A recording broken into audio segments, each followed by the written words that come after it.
ज़मीन पर जब अल्लाह ताला ने ज़िंदगी का आगाज़ फरमाया तो उसकी ज़ीनत में सबसे नुमायाँ चीज़ों में दरख्त शामिल थे। ये दरख्त न सिर्फ ज़मीन को सब्ज़ा अता करते हैं बल्कि हर जानदार के लिए ज़िंदगी का सहारा भी है। उनकी जड़ें ज़मीन को थामती हैं, पते हुआ को साफ करते हैं, फल और फूल रिस्क का ज़रिया बनते हैं और ये परिंदों और जानवरों के लिए घर और साया फराहम करते हैं। कुरान मजीद में अल्लाह ताला ने दरख्तों और सब्ज़े का कई जगह जिक्र फरमाया है ताकि इंसान फितरत की उन नेमतों को पहचाने और उनकी कदर करे।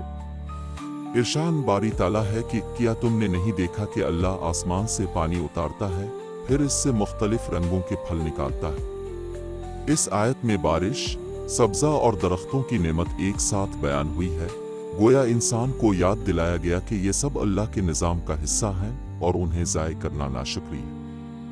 नबी करीम की हान तैयबा में भी फितरत के इन हुसैन तोहफों की कदर व कीमत को नुमाया मकाम हासिल था।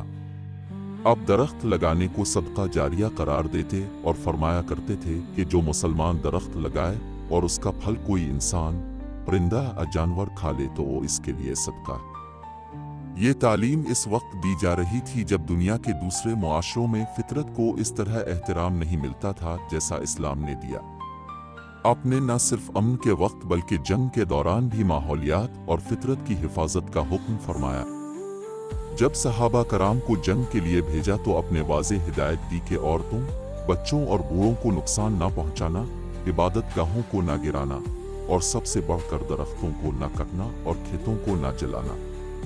ये हुक्म इस बात की दलील है कि इस्लाम का पैगाम जिंदगी देने का है, हत्ता कि दुश्मन के मुल्क में भी फितरत को बिला वजह बर्बाद करने की इजाज़त नहीं। ताख़न इस्लाम के इब्तिदाई दौर में कई ऐसी मिसालें मिलती हैं जब लश्कर इस्लाम दुश्मन के इलाके में दाखिल हुए लेकिन उन्होंने खेतों को नहीं जलाया और दरख्तों को नहीं काटा, क्योंकि ये अल्लाह की मखलूक के लिए रोज़ी का ज़रिया थे।